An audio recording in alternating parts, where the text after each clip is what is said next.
Lots of clapping, lots of cheering, lots of stamping feet, all for your first act, who's going to be Mrs. Heather Bryson-Banks.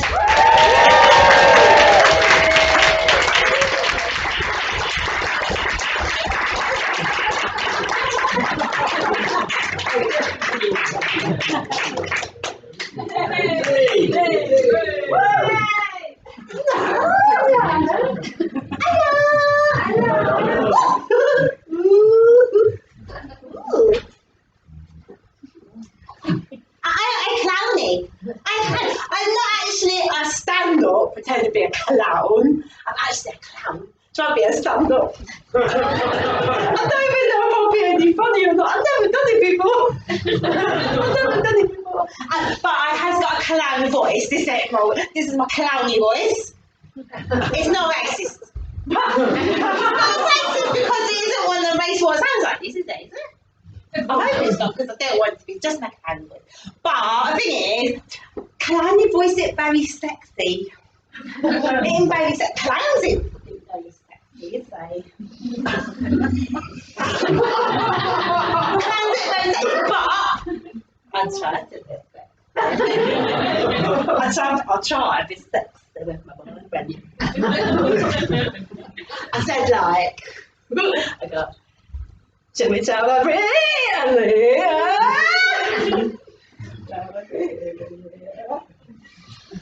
I didn't like it, no. And then I said, yes. So it's like, I don't know.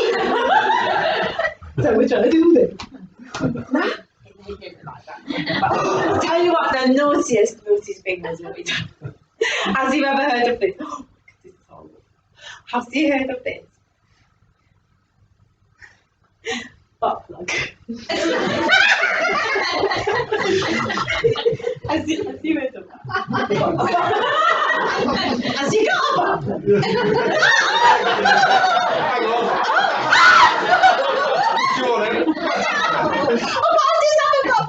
I did play with a butt plug once, but I didn't know what it was that I was sucking it. Like a dummy! I didn't know! And someone says, someone's bum! I didn't like that. What things I like? I like playing. My favourite games is, there's loads of games. The ones I like is, I know this one.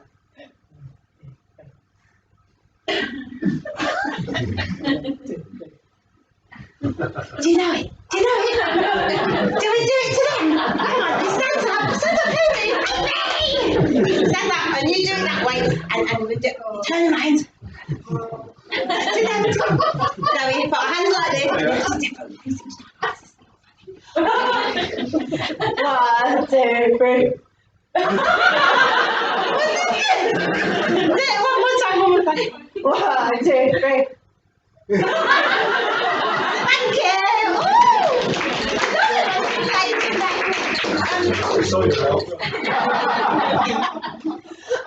But I have got to go in a minute anyway, because it's late for my breakfast. Because I forgot to have my breakfast this morning, so I have to have it this evening. And then it means I have to have my dinner tomorrow morning, and then forever longer I have to be upside down and back to front having my dinner the wrong way round. Hashtag clown life. Thank you for laughing at me and playing with me.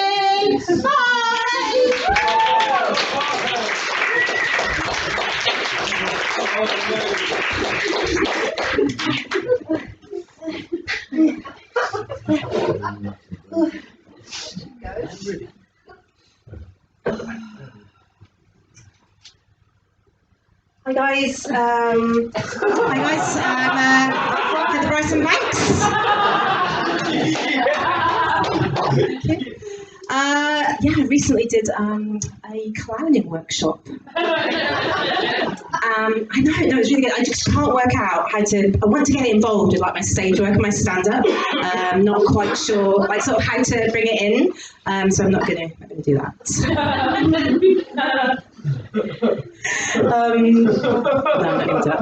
But no, I did this clowning workshop. I genuinely did a clowning workshop, and it was really, really good. It's a Holly Stoppit clowning workshop. I won't tell you too much about it, but it was more. I thought it was going to be like beanbags and juggling and hula hoops and all that kind of stuff. And apparently that's circus skills. That's not clowning. Clowning is really intense, man. It's like it's almost therapeutic. There was so much you had to do. There was stuff like, okay, so one of the things that I had to do was a lot of eye contact. It was eye contact. It was see and be seen. And eyes, a lot of stuff about keeping the gaze and eyes, and I really struggled with that due to my phobia of eyes.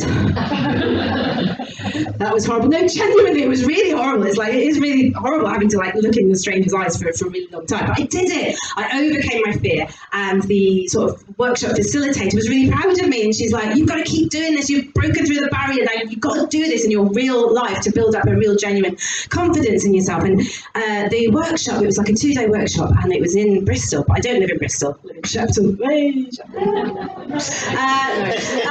So I was staying overnight at an Airbnb, and I was getting an Uber back there. So and she said, just do it to the first person that you see when you come out. Just do like a proper meaningful eye contact. But I couldn't do it in the Uber because the car was facing the front. I was facing that way. I didn't want him to crash. It's like, I've got to do it. So, but when I got to the Airbnb, I thought, right, I'm going to do it now. So whoever opens the door, I'm just going to like really look at them. Yeah, hi, I can see you. You see me? Yeah, like really meaningful. Anyway, so I knocked on the door. My door opened, and there's a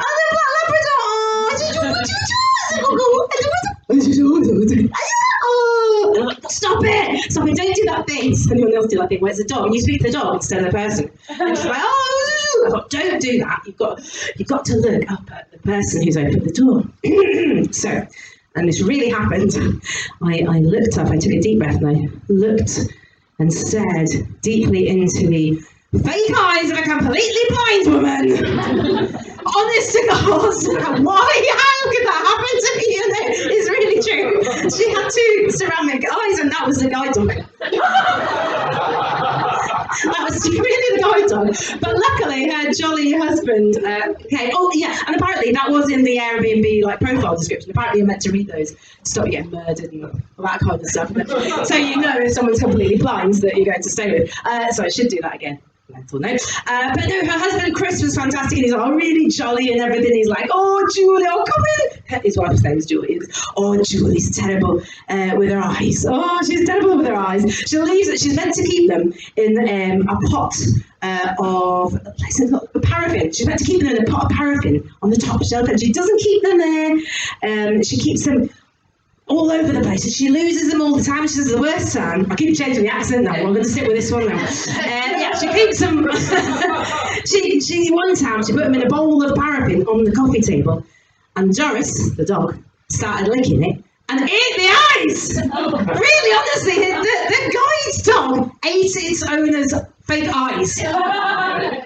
I know, it's really bad. But he goes, oh no, but so anyway, she'd actually chewed one of them right up. She's chewed one of them right up. I was so annoyed. He says, do you know how much a new handmade eyeball costs? Does anyone know? £5 grand! A hand-painted, handmade. He goes, do you know where you have to get them from? And I was like, oh, it's got to be like London, Harley Street, something like that. He goes, Blackpool! Blackpool make the best eyes. So now we know Blackpool is famous for the illuminations, sticks of rock, and handmade fake eyeballs. So yeah, but he goes, oh, I was annoyed. But actually, luckily enough, the other one, she'd swallowed it whole. So all we had to do was wander around the garden for a few days, keep checking the because, and after that, Julie had a right shit view of life. That was his joke, not mine, but I thought credit where credit is due. So dog ate the eyeballs. Yeah. No, right, more about me, and that was a true story. Why not tell? So yeah, more about me and what I'm up to at the moment. I'm doing Dry January. Anybody else attempting Dry January? Well, I am, and I'm on day 12. 11 nights not wetting the bed. I mean, I have shat the bed, obviously. When I was pissed off on Jim. That happens. No, I am going sober, and I do go sober now and again. So the best time to do it is in January because everyone's really supportive and they're like, oh, good for you, oh, that's good for your health, you did a good charity, oh, well done, good for you, get alcohol free, that's brilliant, well done, good for you going alcohol free. Now, weirdly, when I genuinely went sober for health reasons, because I give myself fatty liver from my wine o'clock drinking and my occasional binge drinking at the weekends at the barbecues and all that, I went sober for approximately 283 days, 6 hours, 4 minutes and 22 seconds, and everyone thought I was an obsessive, boring twat. But really, it is a drug, and it was weird how people are not supportive. Like, it's the only drug that people really chastise you for not taking. It's weird, isn't it? Because let's not kid ourselves, it is a drug. And they actually, they have a go. You don't go on, have another one. Just have one, I want to be all right. Imagine if that was the same if I was a heroin addict and I had managed to stay off that skag for 30 days. I don't know why I talk like that, but I do when I'm a heroin addict. But I have been off the skag for 30 days. And you'd hope that your friends wouldn't be like, go on, jack up just one more time. One hit won't do you any harm, will it? Go on, get it in your veins, you bastard. Actually, my friends might. No, or fads, like if I gave up smoking for a month, like I don't think people would be like, go on, just smoke one ciggy, go on, get a fag down your neck, go on, you fresh breath bastard. Cancer-free wanker. Again, my friends might. But I've got a really bad relationship. I've got a particularly bad relationship with alcohol. Because what happens with me when I drink alcohol, unfortunately, when I drink it, I get drunk. Really drunk. Which I know happens to everyone, but imagine a loudmouthed, confident, sexually inappropriate, gobby woman who's confident enough to stand there stone cold sober in front of a room full of strangers and say poems about fannies. I haven't done it yet, but I will be doing it. Imagine that woman drunk. It is a fucking scary thought. So here's to dry January and maybe saving just a few of you from my horrible things that I do when I'm drunk, and maybe even saving my marriage. Who knows? Possibly. But I mean, it's not just alcohol that affects marriages. It doesn't help when your wife decides to take up stand-up comedy in her middle age. Or it just seems like having kids. Did we establish who's got kids? Who's got kids? Anyone? Yeah. There you go. You've all got kids. Well, some of you have got kids. And I've got kids. I've got 2 boys aged 8 and 10. And I dearly love them, but they can embarrass me on occasion. I'll give you an example of one time they did such a thing. So this is a few years ago. I guess they're around 6 and 8 or something. And I decided to take them to the library. Very nice, responsible thing to do. So I took them, and I explained to them it's a place, the library is where you have to be really quiet and respectful. And you just keep it down. Just don't draw attention to yourself. Nice and quiet. Fine.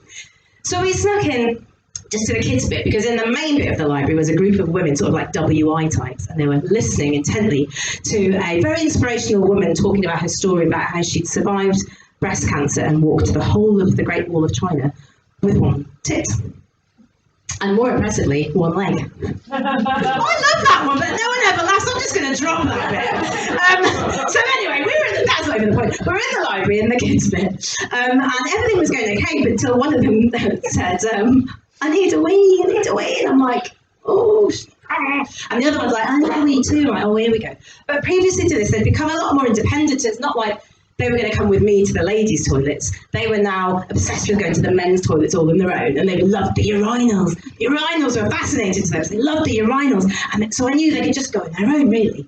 So I pointed them past the ladies' group and just to the door, and I said, I think it's over there. Off you go. Just quietly. Off you go. What could possibly go wrong? So I relaxed into a beanbag, picked up a copy of The Gruffalo. Imagined it was Tom Hardy reading with the CBeebies bedtime story. Nope. My peace was shattered by the sound of Mum! Yeah? Can we use the vaginas?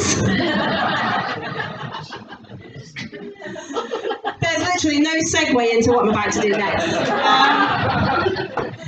Apart from, I'm going to read a few poems. You know, we're talking about fannies before. Well, I might mention one or two. But the first one I'm going to do is, it's just reminiscing about when I was back at school back in the day. And I think it's still relevant today. And some of you may be familiar with it. Some of you just might ring some bells for you. You might be like, oh, I remember those days. This one's called Behind the Bike Sheds. Behind the bike sheds, behind the bike sheds. That's where we learned the rules. Behind the bike sheds, behind the bike sheds. It happened in all the schools. Bum fluff, stubble, sloppy snogs. A quick tongue sandwich, then a fag in the bogs. Boys ask their mates to sniff their fingers, hoping their fishy conquest lingers. He knows!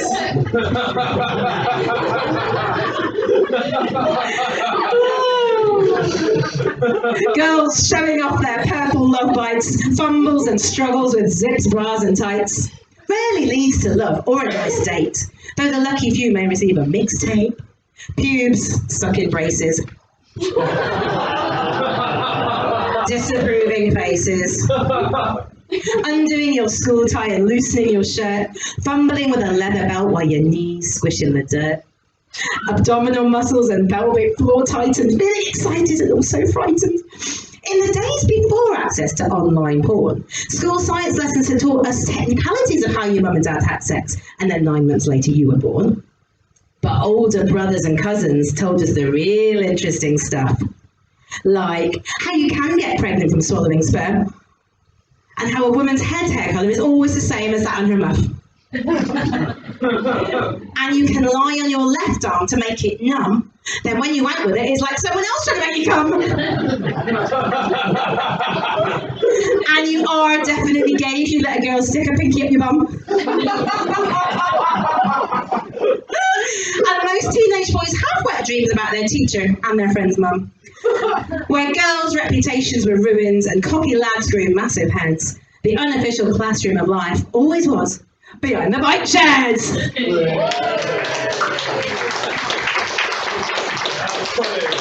you. Charlie's like, I've never done that with my fingers. And this next one you might like. It's called Beef Curtains. Beef curtains, but not with gravy. I'm wet enough for you, yeah, baby! Beef curtains, tastes so good. You want to try me? I think you should. Beef curtains only work in one place. I don't think they look quite so good on your face.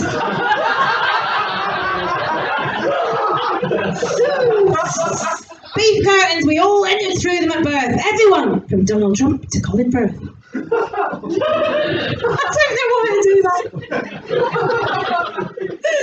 Beef curtains can get itchy and inflamed when they've got a thrush. But right now they're pink and glistening, looking girlish. Beef curtains, labia minora. But if a comedian were to use the correct terminology, you're unlikely to laugh and might even ignore her. Oh, thank you. Beef curtains, a terribly vulgar way to describe a beautiful vulva. Thank you. And because we've survived that and haven't left the room or been sick, I'm going to do my worst one. It's not quite my worst, but it's probably my second worst one. And this is the worst. Well, maybe next time. See if you come again. Well, this is quite bad, to be fair. This is the last one, and then I'll leave you to recover yourselves. This one's called My Libido Makes Me Sick. I don't know if it's called that, that's just the first line. My libido makes me sick. I'm honestly ashamed of it. It's filthy, it's shameless, it's not even me. I'd be embarrassed if you could see what's in my brain, well, in my head, what muddles my mind as I lie in bed. And the worst thing is, I'm married, and as such, my hubby doesn't even get it that much. We're parents, we're tired, life's tough. We don't make time for little Wayne and Minnie Muff. But my mind, oh, if he knew, he'd mind. I'd mind. I think I must be some kind of freak. I mean, who else owns a vibrating leak? It's a novelty sex toy I was given in jest, along with a teapot shaped like a breast. See, my friends kind of get it. They know I'm just nutty, but blokes just assume that my thoughts mean I'm slutty. I mean, sometimes I can be, but not on a school night. And not when I'm tired or my jeggings are too tight. So back to my sex thoughts and why I've been wallowing. Have you ever fantasised about any of the following? Brace yourselves. Riding along naked on a mythical unicorn, but facing the wrong way, round, tied on with BDSM leather straps, so my anus is impaled on its shiny horn. Yeah? Yeah? He's like, yes, I have. Bacardi party in a monastery with monks who look like Tom Hardy and each force me to deep throat till I vomit chunks. I told you. Right. A lesbo gangbang with loose women on ITV, not including Gloria Hunniford. but with the addition of Holly Willoughby, Janet Streetporter in PVC gear, Stacey Solomon shaking with fear, Katie Price with squirters with lube, while Nadia Sawala films it all for Insta Live and YouTube. Erotic, exotic, or just plain sick. I probably should just like dick! Thank you very much! I'm Heather Bryson-Banks!